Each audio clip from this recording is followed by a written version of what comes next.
সামান্য উপকরণ দিয়ে খুব সহজেই যদি দারুণ স্বাদের জলখাবার তৈরি করা যায় তাহলে ব্যাপারটা দারুণ হয়, তাই না? নমস্কার বন্ধুরা, চ্যানেলে আপনাদের সকলকে স্বাগত।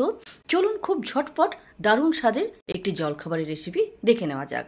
তার জন্য প্রথমেই ফ্রাইং প্যানে 1 চামচ তেল দিলাম, তাতে 1/2 চামচ জিরে, 1/2 চামচ কাঁচা লঙ্কা এবং 1 চামচ আদা কুচি দিলাম। তার সাথে 1 মুঠোর মতো ধনেপাতা কুচি দিয়ে দিলাম। এবার এগুলোকে নাড়াচাড়া করে আমরা একটু ভাজা ভাজা মতো করে নেব। ভাজা ভাজা মতো হয়ে এলে আমি এখানে 2.5 কাপ জল মিশিয়ে দিলাম। আর 2.5 কাপ জলে আমি এখানে এখন দিচ্ছি 1.5 কাপ সুজি, মানে 1.5 কাপ সুজির জন্য 2.5 কাপ জল আমরা নেব। এবার খুন্তি দিয়ে হালকা হাতে নাড়াচাড়া করে আমরা এই সুজিটাকে জলের সঙ্গে মিক্স করব।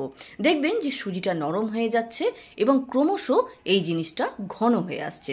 এইভাবে নাড়াচাড়া করতে করতে দেখবেন সুজিটা ক্রমশ আটার ডোয়ের মতো হয়ে আসছে, মানে একটু জমাট বেঁধে আসছে। যতক্ষণ না আটার ডোয়ের মতো হচ্ছে ততক্ষণ আমরা আঁচে এইভাবে একটু নাড়াচাড়া করে নেব। আর যখন আটার ডোয়ের মতো হয়ে যাবে তখন অন্য একটা পাত্রে নিয়ে আমরা এটাকে ঠান্ডা হতে দেব। এটা যখন ঠান্ডা হয়ে যাবে তখন আমরা এতে মিক্স করব পরিমাণ মতো নুন এবং সামান্য 1 পিঞ্চ খাবার সোডা। নুনটা আপনি জলেও মিক্স করতে পারেন, যখন আমরা আঁচে জলের সাথে সুজিটা মিক্স করছিলাম তখন আপনি মিক্স করতে পারেন, আবার এই পর্যায়েও মিক্স করতে পারেন।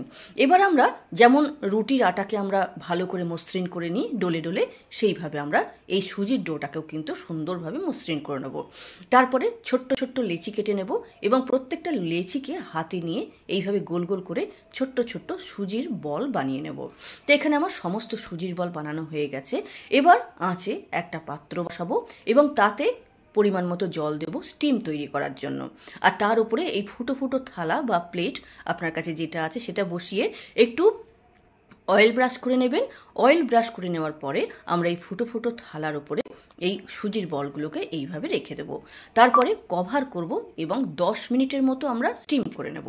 10 মিনিট পর যখন আপনি ঢাকা খুলবেন দেখবেন ছোট্ট ছোট্ট বলগুলো আকারে একটু বড় হয়ে গেছে। আর এটা এমনিতেও কিন্তু খাওয়া যাবে, এই পর্যায়েও কিন্তু আপনি চাটনি বা সস দিয়ে খেতে পারেন। তবে আমরা আরেকটু বেশি টেস্টি করব এই জলখাবারটাকে, তার জন্য তেলে 1/2 চামচ সর্ষে, 1/2 চামচ জিরে, সামান্য হিং, 1 চামচ সাদা তিল আর 1/2 চামচের মতো চিলি ফ্লেক্স দিলাম। চিলি ফ্লেক্সটা আপনি নাও দিতে পারেন, যদি ঝাল খেতে চান দেবেন, না হলে দেবেন না। যাই হোক, এটাকে একটু ভাজা ভাজা মতো করে নেব। যখন চুটপুট করে উঠবে তখন আমরা কারি পাতা দেব। কারি পাতার পরিমাণটা এখানে একটু বেশি দেওয়া যেতে পারে। তারপরে আমরা যে সুজির বলগুলো স্টিম করে রেখেছিলাম সেগুলোকে এর মধ্যে মিশিয়ে দেব। এবার ওপর থেকে আমরা 1 চামচ বা 1.5 চামচ সাম্বার মশলা দেব। সাম্বার মশলা দিয়ে খুব ভালো করে নাড়াচাড়া করে নেব। তারপরে ওপর থেকে আমরা একটু বেশি পরিমাণে ধনেপাতা দিয়ে দেবো। দিয়ে নাড়াচাড়া করে নামালেই কিন্তু তৈরি হয়ে যাবে দারুণ স্বাদের একটা জলখাবার।